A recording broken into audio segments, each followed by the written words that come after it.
Students, Sunil sir, periodicity of properties electron gain enthalpy. Topic है electron gain enthalpy. पिछले video में ionization enthalpy की बात की थी, ये जैसे उसका अपोजिट है इलेक्ट्रॉन गेन एंथैल्पी। गेन, यहाँ पे इलेक्ट्रॉन क्या होगा, गेन हो रहा है, वहां पे लूज हो रहा था, यहाँ पे गेन हो रहा है। ठीक है, गैसेस स्टेट में कोई भी एटम जो है इलेक्ट्रॉन गेन करे तो उसे क्या बोलेंगे, उस एनर्जी जो रिलीज होगी, मान लीजिए इलेक्ट्रॉन गेन एंथैल्पी। इसकी बात करते हैं। ये है क्लोरीन। डेफिनेशन को समझने के लिए हम एक एग्जांपल देते हैं। Atomic number 17, number of proton तो 17 है इसके, और इलेक्ट्रॉन 2 8 7। अब देखिए, कोई भी एटम जो है स्टेबल होने के लिए अपना ऑक्टेट कंप्लीट करना चाहता है। आउटर मोस्ट शेल में अगर 8 इलेक्ट्रॉन हो जाएं तो ये एटम क्या हो जाएगा, स्टेबल हो जाएगा। तो क्लोरीन को स्टेबल होने के लिए 1 इलेक्ट्रॉन की नीड है। अगर इसको 1 इलेक्ट्रॉन मिल जाए तो ये क्या हो जाएगा, स्टेबल हो जाएगा। तो ये क्लोरीन 1 इलेक्ट्रॉन गेन करने के लिए कोई भी कीमत चुका सकता है, तैयार है ये कोई भी कीमत चुकाने के लिए कि 1 इलेक्ट्रॉन मैं ले लूं बस कैसे भी, चाहे उसके लिए मुझे कुछ भी करना पड़े। तो ये क्या करता है कि 1 इलेक्ट्रॉन लेता है और लेने के लिए अपनी एनर्जी का त्याग करता है, अपनी एनर्जी रिलीज करता है। ठीक है, फिर ये 1 इलेक्ट्रॉन यहाँ पे आता है। तो ये 1 इलेक्ट्रॉन लेने के लिए अपनी एनर्जी देने के लिए तैयार है। तो इस इलेक्ट्रॉन को गेन करने के लिए इसने जो एनर्जी रिलीज की वो अमाउंट ही क्या कहलाता है, इलेक्ट्रॉन गेन एंथैल्पी।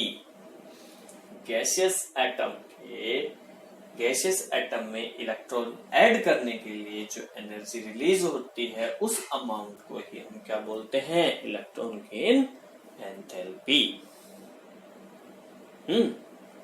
चलो, अब अगर हम इसको एक और एग्जांपल में लेता हूं यहाँ पे, जैसे कि नियोन का अगर मैं एग्जांपल लूं Na का, तो ये हो गया 2 and 8। ठीक है, 10 नंबर पे आता है 2 8।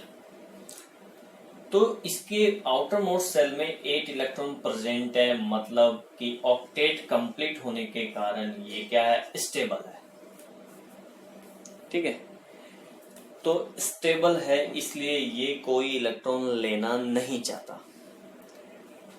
तो इलेक्ट्रॉन लेना नहीं चाहता तो इसको जबरदस्ती इलेक्ट्रॉन दिया जाए। अब जबरदस्ती, तो ये ऑलरेडी स्टेबल है यार, जबरदस्ती क्यों देंगे। फिर भी अगर जबरदस्ती देते हैं तो मतलब ये इलेक्ट्रॉन ले नहीं रहा तो एनर्जी निकालेगा नहीं, ये एनर्जी निकालने के लिए तैयार नहीं है, बहुत कम एनर्जी। जबरदस्ती इसको इलेक्ट्रॉन दिया जाएगा तो फिर यहाँ इसको ये है, इसके साथ मारा पीटी करनी पड़ेगी, है यूं कह सकते हैं। अगर किसी इंसान को हम जबरदस्ती कोई चीज दे रहे हैं तो उसके 2-4 थप्पड़ लगा के, है मारा पीटी करके, फिर उसको वो चीज दे सकते हैं जबरदस्ती। एक होता है कि कोई इंसान चीज को लेना ही चाहता है तो ये उसके लिए कोई भी कीमत चुकाने के लिए तैयार है, वो इजीली अपनी कीमत चुकाता है और उस चीज को ले लेता है।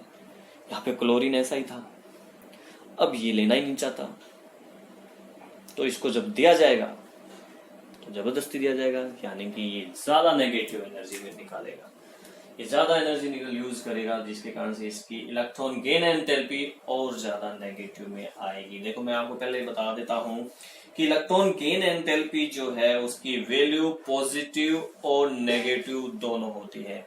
अगर पीरियोडिक टेबल की बात करें हम तो पीरियोडिक टेबल के अंदर जो नॉर्मली मेटल्स हैं इनकी इलेक्ट्रॉन गेन एंथैल्पी पॉजिटिव में आती है और नॉन मेटल्स की इलेक्ट्रॉन गेन एंथैल्पी नेगेटिव में आती है।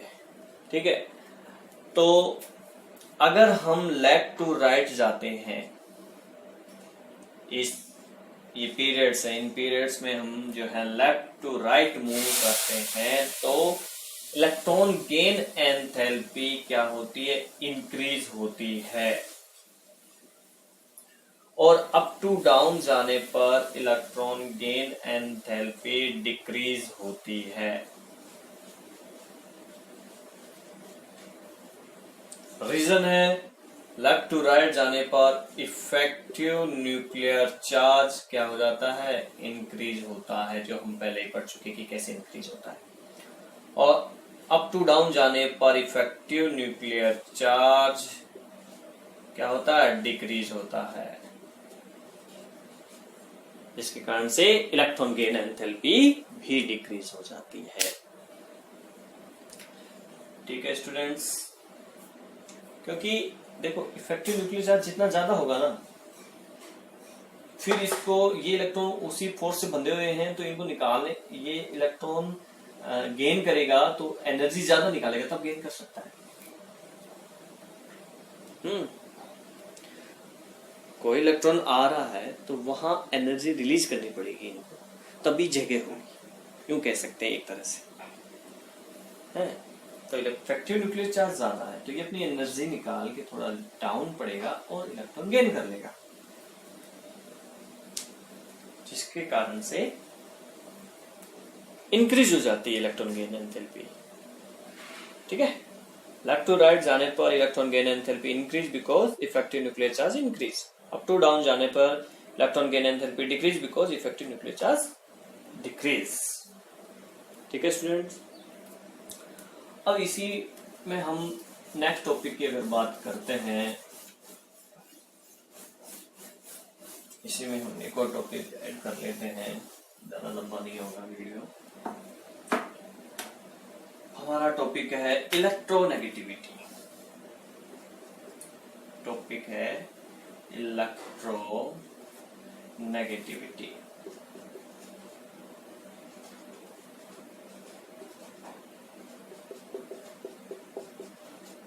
इलेक्ट्रोनेगेटिविटी, देखिए इलेक्ट्रोनेगेटिविटी क्या है। ये कोई भी कोवलेंट कंपाउंड है जिसके अंदर एटम्स के बीच में एक बॉन्ड बना हुआ है, डिसिमिलर होना चाहिए। एक तो देखो ये होता है कोवलेंट बॉन्ड। कोवलेंट बॉन्ड क्या होता है उसको समझ लेते हैं, उसको एक्सप्लेन करते हैं अपन।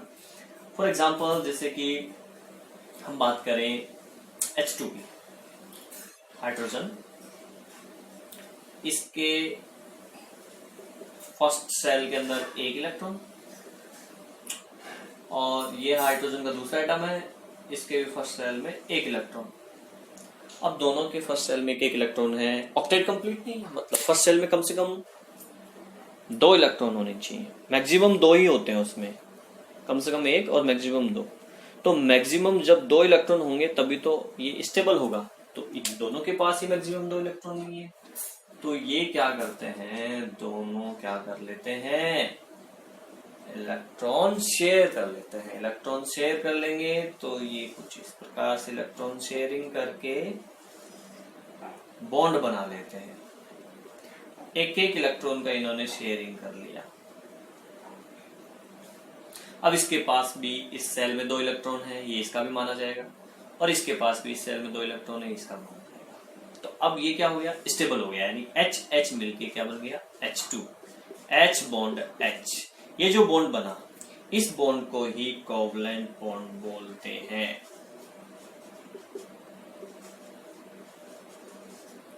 ठीक है, शेयरिंग करने से जो बॉन्ड बनता है उसको कोवलेंट बॉन्ड बोलते हैं।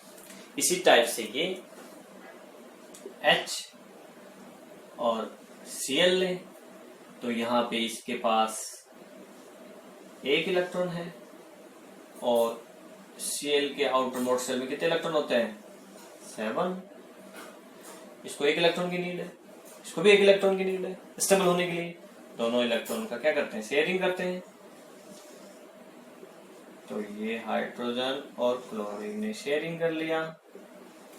ये हाइड्रोजन है, ये क्लोरीन है, एक एक इलेक्ट्रॉन का इन्होंने शेयरिंग किया।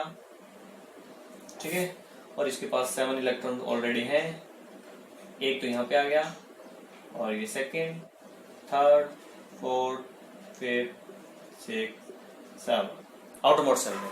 तो अब देखिए इसके 8 हो गए, 1 2 3 4 5 6 7 8, और इसके भी फर्स्ट सेल में 2 इलेक्ट्रॉन होने कंप्लीट। तो ये स्टेबल हो गया, और क्या बन गया, H बॉन्ड Cl यानी HCl। तो ये भी जो बॉन्ड बना वो भी क्या बना, कोवलेंट बॉन्ड बना, क्योंकि इन्होंने भी क्या किया है, शेयरिंग किया है। तो आपको ये चीज समझ में आ गई होगी कि कोवलेंट बॉन्ड क्या होता है। और कोवलेंट बॉन्ड जो है सिमिलर एटम में बन सकता है और डिसिमिलर एटम्स में भी बन सकता है। ये डिसिमिलर एटम है, डिसिमिलर कंपाउंड एटम से बना हुआ कंपाउंड है ये कोवलेंट बॉन्ड, और ये मॉलिक्यूल है जो सिमिलर एटम से बना है, और इनके बीच में कोवलेंट बॉन्ड है।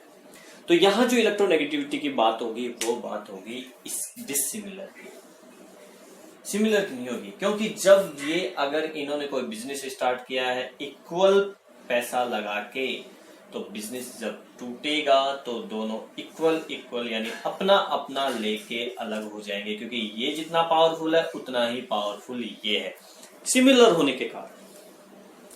जबकि यहां अगर हम देखें तो H और Cl है, डिसिमिलर है।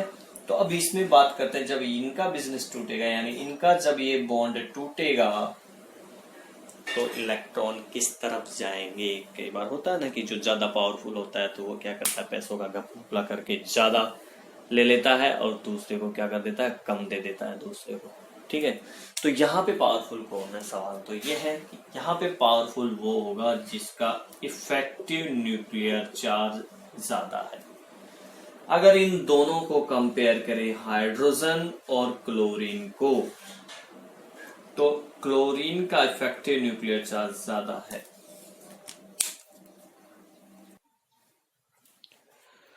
हाँ, तो स्टूडेंट हम बात कर रहे थे जो ज्यादा पावरफुल है इसका इफेक्टिव न्यूक्लियर चार्ज ज्यादा है किससे, हाइड्रोजन से।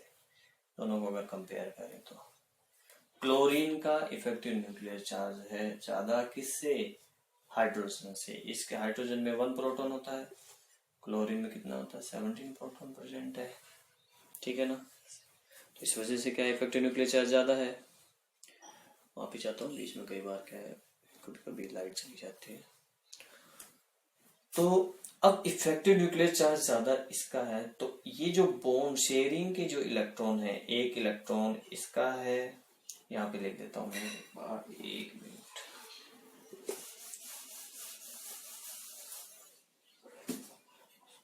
ये H बॉन्ड Cl, तो यहाँ ये इलेक्ट्रॉन है और यहाँ पे क्लोरीन का इलेक्ट्रॉन, दोनों ने शेयरिंग करके कोवलेंट बॉन्ड बना रखा है। तो इसका जो इफेक्टिव न्यूक्लियर चार्ज है, इस अपने इलेक्ट्रॉन को तो ये बॉन्डेड कर रखा है, बांध रखा है, लेकिन इस वाले इलेक्ट्रॉन को भी अपनी ओर क्या कर लेता है, अट्रैक्ट कर लेता है, खींच लेता है। जब ये बॉन्ड ब्रेक होगा तो इसका इलेक्ट्रॉन भी इधर मूव हो जाता है, क्योंकि इसका इफेक्टिव न्यूक्लियर चार्ज क्या है, ज्यादा है, जिसकी वजह से Cl पे क्या आ जाता है, नेगेटिव, और हाइड्रोजन पे क्या आ जाता है, पॉजिटिव। ये पॉजिटिव आयन बन जाता है, ये नेगेटिव आयन बन जाता है। ठीक है, तो इलेक्ट्रोनेगेटिविटी क्या है, अब इसका आंसर निकल के आएगा। कोवलेंट बॉन्ड के जो शेयरिंग इलेक्ट्रॉन हैं ये, ठीक है, इनको अपनी ओर अट्रैक्ट करने की जो कैपेसिटी है उसी को क्या बोलते हैं, उस एटम की इलेक्ट्रोनेगेटिविटी। तो यहां कैपेसिटी किसकी है, क्लोरीन की, ज्यादा कैपेसिटी है इसकी, इसलिए इसने अपनी ओर अट्रैक्ट कर लिया। तो ये जो क्लोरीन की इन शेयरिंग इलेक्ट्रॉन को अपनी ओर अट्रैक्ट करने की जो कैपेसिटी है, ये इसकी क्या हो गई, इलेक्ट्रोनेगेटिविटी हो गई। जितने फोर्स से इसको अपनी ओर अट्रैक्ट कर रहा है उतनी ही उसकी क्या होगी, इलेक्ट्रोनेगेटिविटी होगी। अगर पीरियोडिसिटी की बात करें पीरियोडिक टेबल में, तो लेफ्ट टू राइट जाने पर पीरियड्स में लेफ्ट टू राइट जाने पर क्या होती है, इलेक्ट्रोनेगेटिविटी इंक्रीज होती है। क्या होती है, इंक्रीज। क्यों होती है इंक्रीज?